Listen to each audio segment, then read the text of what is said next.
Just over a year ago, a couple of months out from the release of Nintendo's now massive smash hit Breath of the Wild, I made a video examining how each core Zelda game designed their intros and how those first minutes, or hours depending on the game, set up players for the adventure that laid before them, from doing absolutely nothing to maybe holding the player's hand a little bit too much. The first few hours are crucial to any design of a game, and Nintendo have almost always done a stellar job of doing this with their core franchises. The style has evolved heavily between the many years and different directors who were at the helm, but no changes were so drastic the series lost its identity. More, it deviated from its roots to become more and more tedious, discouraging repeat plays. See, while games like Wind Waker, Twilight Princess, and Skyward Sword all have fairly long sequences between starting up a game and getting into that first dungeon, which is the point I made in the previous video the introduction ended, is the difference between the pacing of events. What really helped the replayability of Wind Waker was going between Outset Island and the Forbidden Fortress, feeling like you'd already set out on Link's grand adventure as opposed to being stuck with busy work at home knowing there's something grander waiting ahead, like in both Twilight and Skyward. I left my previous video stating no two Zelda games had intros that could be put down to carbon copies of each other. Some tread similar grounds, but individually, each one brought something completely unique to the series, leaving the franchise feeling fresh with each new iteration, which has helped contribute to the immense popularity of one of Nintendo's biggest properties. So where does this leave Breath of the Wild and its introductory section, the Great Plateau? Well, firstly, I think it's unfair to say Breath of the Wild's introduction ends at the first dungeon, because, well, that could take up to dozens of hours depending on how each player wants to approach this new and vast Hyrule. This could easily be compared to the original NES game that just began and let players complete dungeons as they discovered them, so the introduction was a little more open-ended. And this isn't entirely one for one, since there was an intended order back in 1986, which was unfortunately only really obvious with a walkthrough guide.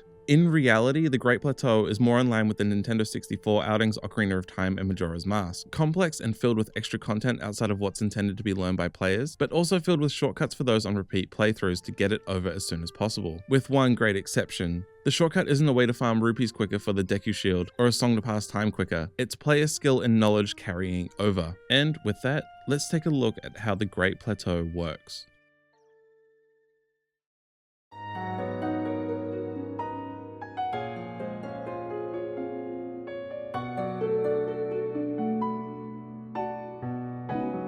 Like most great Zelda games with a good introduction, Breath of the Wild opens with Link waking up, except this time is much different because, well, it starts off with a huge series first, voice acting. There's only a few words spoken by the disembodied voice, but that's an important note because it shows there won't be much story throughout the entire game. It's quick and to the point. Link wakes up, grabs his handy little Sheikah Slate, the most useful item to be found anywhere in this Hyrule, and takes another significant step, opening up two chests. One containing a shirt and the other some trousers, both with armor stats, signaling that there isn't going to be some typical 3-color tunic affair for Link to adventure with. Equipment will always need to be changed and upgraded. It's a small seed planted early on. After Zelda says something about the light returning to Hyrule, now Link is awake and the sunlight fades from the tunnel. A bit heavy-handed symbolism about his 100-year sleep, but hey. And you're presented with a little wall blocking your path, showcasing the first major mechanic that is climbing. Breath of the Wild really doesn't waste your time in teaching you what it's about as soon as it can. Within a minute, you're shown that the climbing and stamina meter from Skyward Sword have remained, and the fact it's shown off this early, and without someone yelling at you from high above this time, thank God, means you'll be doing it a lot.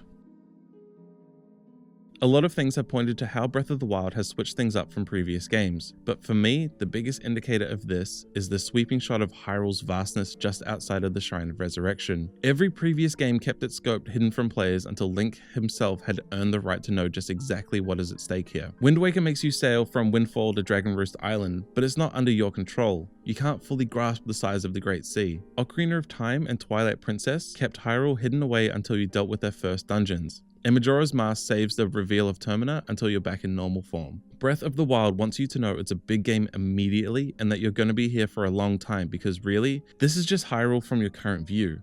A small section sliced away to help you come to grips with just how gigantic it is. This isn't the last time it's pushed on players the scope of Hyrule, but it is the most significant and, not to mention, breathtaking. The main goal to destroy Ganon is the ultimate quest given to players upon completing their time on the plateau, but your end destination is right within plain sight from almost the very start, something that has never been done before. Almost every introductory sequence has been held within very self-contained areas, or had players railroaded through segments. While that still remains true to an extent, the Great Plateau is its own little contained area separated by giant steep cliffs from the rest of the land. Whether you know it or not, Ganon and his castle are in your sights immediately, giving a sense of direction and purpose in this new world. What makes the Great Plateau a fantastic introduction in my eyes is that it acts as a microcosm for the greater area of Hyrule. After the establishing shot and the title fades away, the camera pans off to the right, showing an old man shadowed by a giant temple, but you don't have to go that way or talk to the old man. You're free to explore how you see fit. Whatever rules apply outside of here also stay true within it. One of the few exceptions to this rule is the 4 shrine trials, Omen Au, Jarbaj, Ker Numut, and Ao Daim, or Magnesis, Remote Bombs, Cryonis, and Stasis trials. The 4 main weapons in Link's arsenal that are mandatory to advance from the beginning to the end, which means in order to get off this rock and paraglide down, you'll have to finish them, yet it may be in any order you want. The shrines themselves aren't particularly interesting, featuring a variety of puzzles relating to its specific item. Given that there's no intended path, there wasn't much in terms of puzzle structure that could be done within each blue, sterile test. And what kind of introduction would have mind-bending puzzles for new players anyway? With that said, it would have been nice for a new non-mandatory shrine to appear elsewhere that tested all 4 abilities to work in tandem, but how easy these shrines are across all of Breath of the Wild is a fundamental problem within the game itself. Much like its bigger brother, the plateau features a lot of empty areas that house no purpose other than to add to the wonderful sense of adventure Breath of the Wild is praised for. On the map you can see all the key points, the 5 shrines, 4 being trials and 1 being resurrection, and the tower, but above them all is 2 little areas, the Forest of Spirits and the Hopper Pond, that contain moblin camps, fruit ripe to be picked, and some wild animals to hunt down for food. But outside of their adventurous affairs, there isn't much purpose, and that's completely okay. Some of these encampments are great for learning new environmental attacks, like pushing boulders down steep hills or cliffs to get the first drop on some unsuspecting moblins, or even how fire works when put in some dry, arid areas, which this little wind tunnel here acts as a great teaching tool for players to look at and figure out how they want to approach it, even if the intended use is obvious. This creates really fun moments to learn new ways to kill or accidentally be killed by your own hand. Breath of the Wild proves that objectives don't have to equal gameplay, and the simple act of discovery is enough for a game to be magical. Faron Grasslands and East Nikluda house some of my favorite memories, specifically spotting a dragon for the first time, which is a point proven right here in these 2 locations. There is nothing here you need, but a lot you can stumble upon and create memories with, and that's the key factor for Breath of the Wild's design philosophy.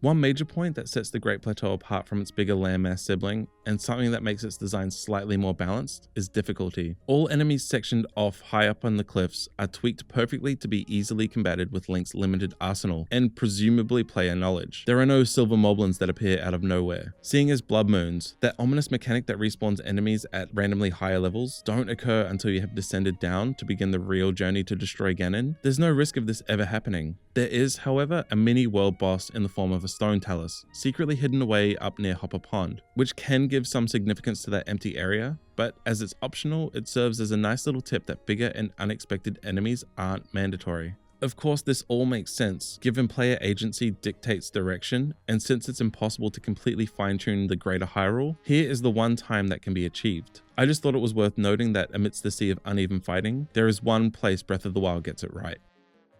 Early on in the hype cycle, Al Numa stated it's possible to go from the very beginning to the final showdown, and that's a bit of an overstatement as you need to complete the Great Plateau first. Afterwards, if you choose to rush to Hyrule Castle, you're rewarded with a crushingly hard gauntlet of guardians, monsters, and ultimately the Ganon fight. Never before have you been able to go directly from the beginning of a Zelda game to the very end.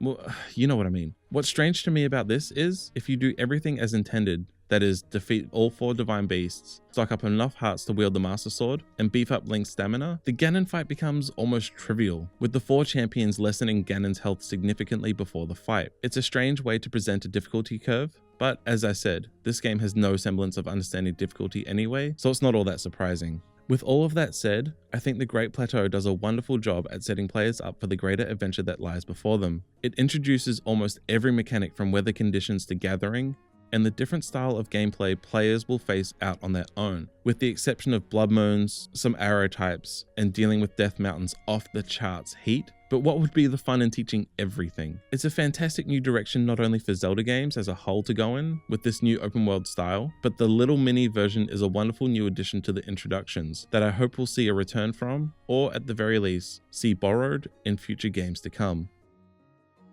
Hey, thanks for watching this. Usually I don't do this sort of end slate talky thing. I just wanted to give a quick shout out to every new person that has come in over the past couple weeks. The growth on the channel has been insane, and I'm just going to do this quick little shameless plug of my Patreon if you enjoy what I do here. If not, that's fine. I'm just going to keep doing what I'm doing anyway, but just thought I'll point that out. Thanks, and I'll see you next time.